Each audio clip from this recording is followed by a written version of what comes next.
Guys আমরা গেতেছি ভূমকা ডাবরিতে যাওয়ার কারণ হইলো আমার বন্ধু সামানুল সকালবেলা 2-4টা নিনজা পার্কিং করে দিয়েছে।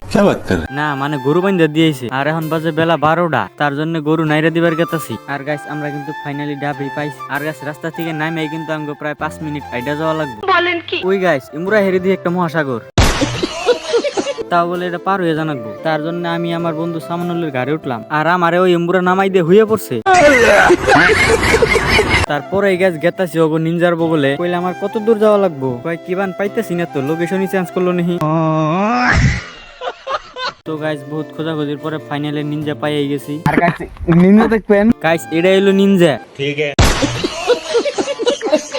গাইস সামনে বলে আর চাইতে আরো ভালো কিছু আছে, তো চলেন দেখা যাক। আর গাইস এই যে এলো জেট এক্সটারনাল।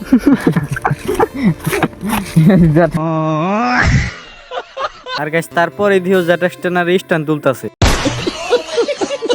তারপর এই গাইস জেট এক্সটেনারটা বরিয়া করে নতুন লোকেশনে পার্কিং করে দিল।